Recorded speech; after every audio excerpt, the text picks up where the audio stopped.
Aloha, and welcome to Feast, Dish, and Dialogue, a podcast presented by the Hawaii Ag and Culinary Alliance, sharing conversations from the Feast Summit at the annual Hawaii Food and Wine Festival.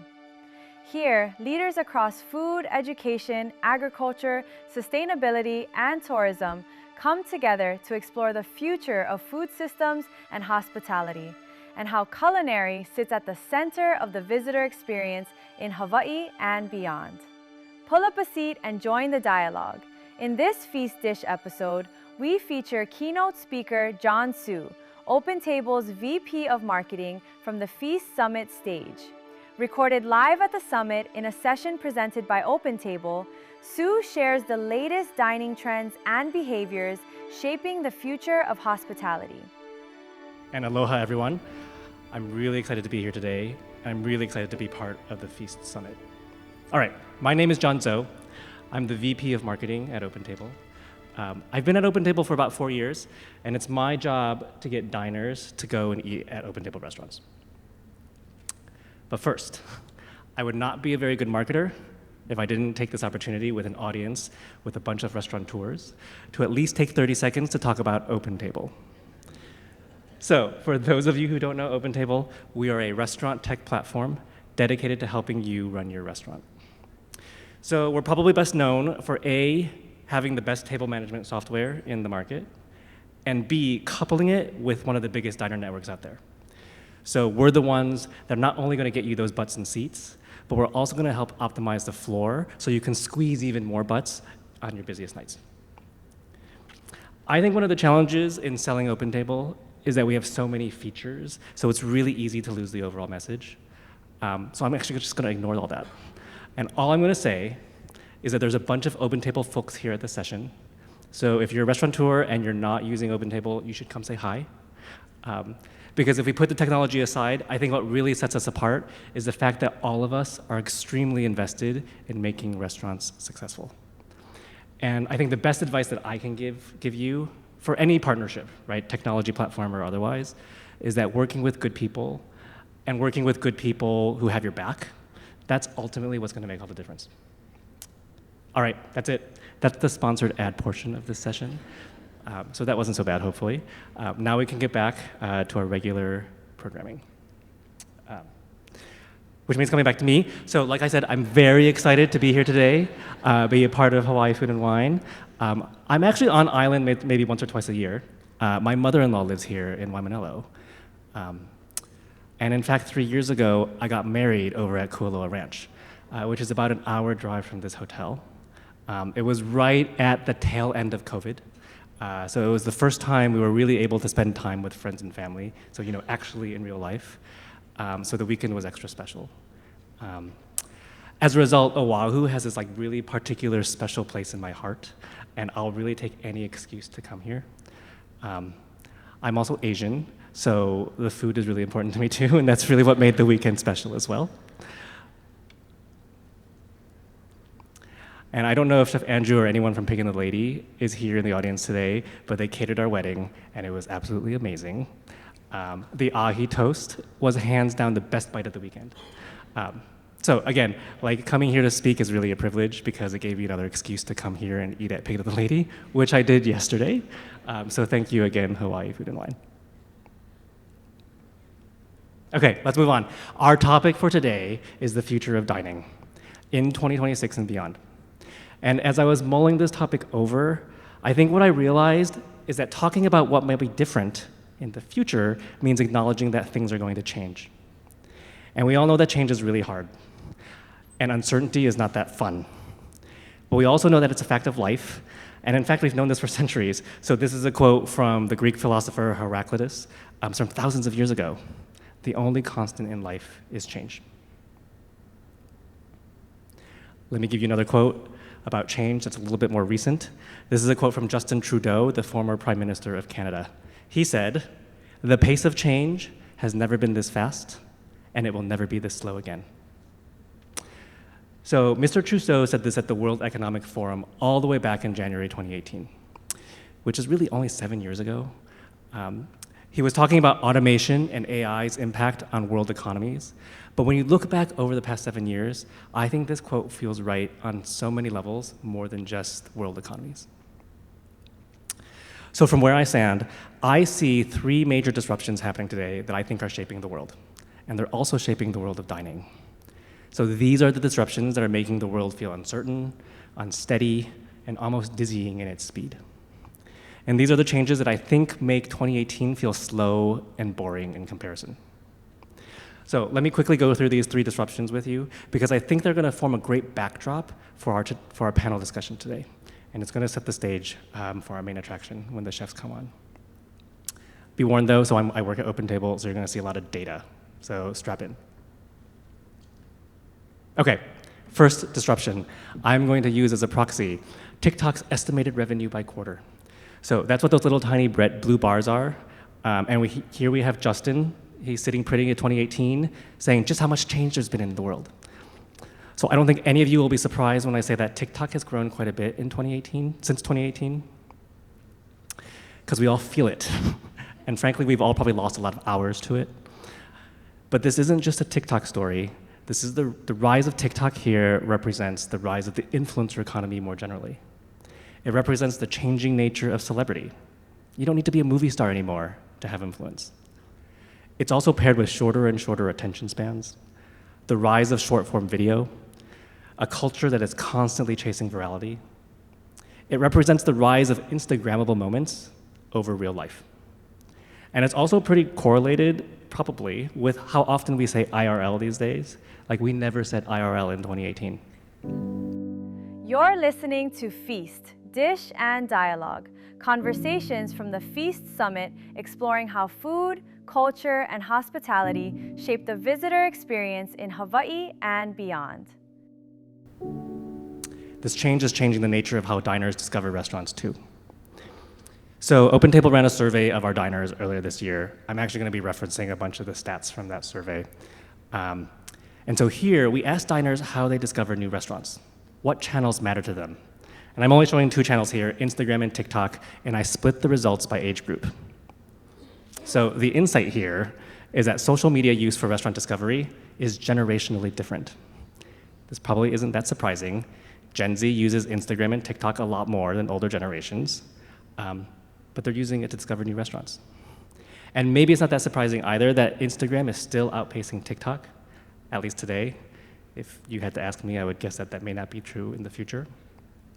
But let me layer on where Google scored in our survey. And all of a sudden, you see a slightly different story about the shift from search to social. So younger generations use social media just as much, if not more, than Google to find new restaurants. Older diners, they're still relying on Google. So if we fast forward to the future, just 5 or 10 years from now, as Gen Z continues to age into dining, you're going to find that Instagram and TikTok will become just as important as Google, if not more.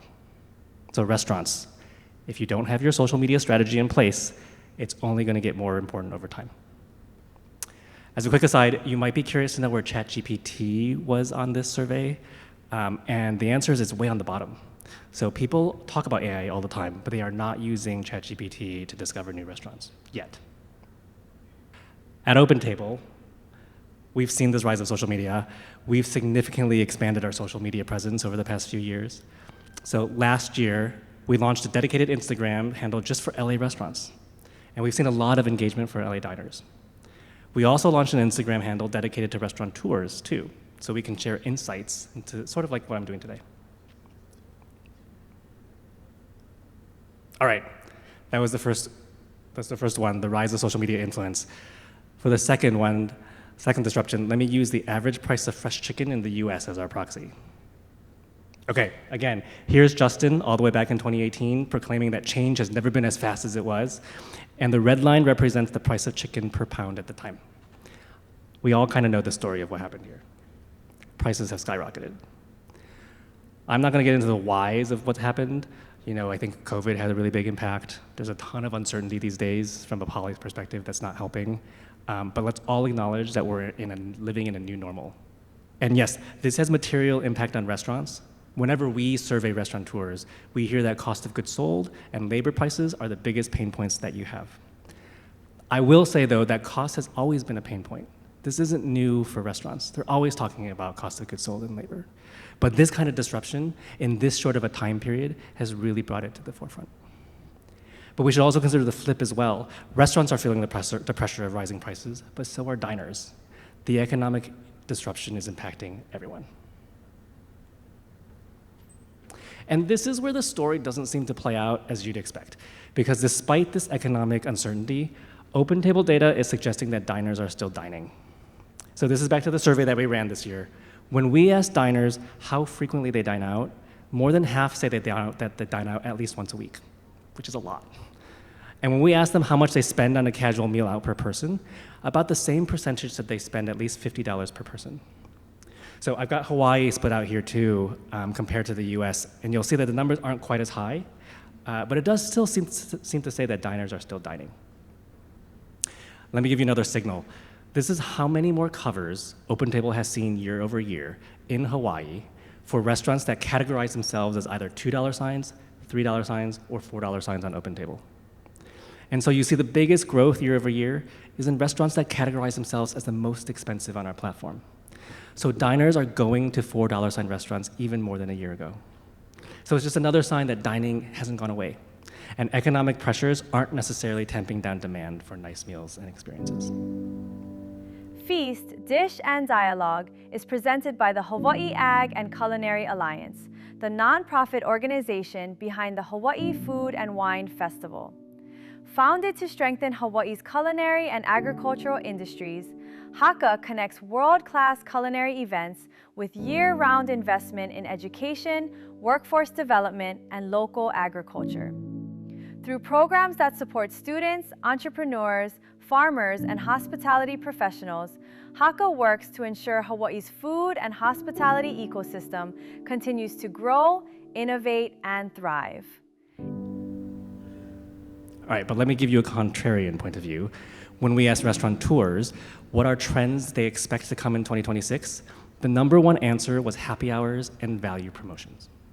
So in other words, restaurateurs, your peers believe that discounts will be a thing next year. And in order to drum up demand, part of the strategy will be to focus on value. So for the restaurateurs out there, I don't know how you guys are feeling about diner demand and whether what our data is saying mirrors what you're feeling in your restaurants today. But it's not clear-cut that inflation and economic uncertainty has softened diner demand. And in fact, we're seeing evidence that it's as healthy as ever. Okay, third disruption. I don't think this one should be surprising at all. You all know the drill by now. This is our talking Justin head. He's telling us about all the change that happened in 2018. His speech at the World Economic Forum was actually about automation and AI, but there's just no way that he could have known that 5 or 6 years ago after he spoke, we would see the rise of ChatGPT, explosive growth in the number of large-scale AI models, and even driverless cars just driving all over the place in San Francisco and all over California. So here's the thing, like it or not, AI is coming. It is a technological transformation that is going to rock the world. And dining is not immune. So like I said before, diners really aren't using ChatGPT right now to go and discover new restaurants. But 44% of diners said that they plan to find and book restaurants using AI more next year. And 72% of restaurants say they plan to adopt AI soon. And over 90% believe it's important to staying competitive. So if you're sitting on the audience and you haven't really thought about AI at all, and you need some ideas, the 3 biggest way restaurants say they're going to be using AI, number 1 is developing marketing content. Number 2, responding to diner reviews. And number 3 is using voice AI for reservations. So instead of having a human pick up the phone, you have AI pick up the phone. We're seeing the impact of AI at OpenTable too. So last month, we launched our refreshed private dining product to diners. So we now have one place where diners can find all the restaurants that have private rooms or can take large groups. These are some of the marketing assets that we created for the campaign. And the reason why I'm showing this to you is that this campaign was the first campaign we've ever done where 100% of the images were AI generated. Every photo here generated by AI. What this meant is that we didn't need to do any photo shoots, and we could just conjure up any kind of celebration instantaneously. This is also our first time doing it, and it wasn't perfect. For some reason, AI loves to create humans with six-fingered hands. I don't know why, but it took hours and hours to comb through every single image and try to remove that. So it was our first time. It wasn't perfect, but it gave us a lot of ideas about the power of AI and how we can use it in the future. If today's conversation inspires you, we invite you to experience it in person at the Feast Summit, returning Thursday, November 5th, 2026 in Honolulu during the 16th Annual Hawaii Food and Wine Festival. Mark your calendars, tickets go on sale this May. Learn more at hawaiifoodandwinefestival.com. And let me just say one more thing about private dining really, really quickly. So you'll meet Leah shortly. She's one of our panelists. But last week, during a prep call, she mentioned that private events is a revenue driver for her. And I mentioned that because very coincidentally, I just happened to be at an event last week where David Nafeld of K-Fico in San Francisco said basically exactly the same thing, right? Private dining is a really great source of revenue, and it's easier to control costs for planned events. So restaurants, if you're not sure about your private dining strategy going forward, come talk to us, because it's worth figuring out how you can crack private dining as a sustainable revenue stream. All right, so those are three of the biggest disruptions I see happening in our world today. The rise of social media influencers, inflation and economics uncertainty, and the technological disruption of AI. I'm sure we can think of others too, but guys, Justin is right. The pace of change has never been this fast, but it's never going to be this slow again. But now what? So we know that change is the reality. How do we turn it into an opportunity for us? How can restaurants thrive in this age of change? Mahalo for listening to Feast, Dish, and Dialogue.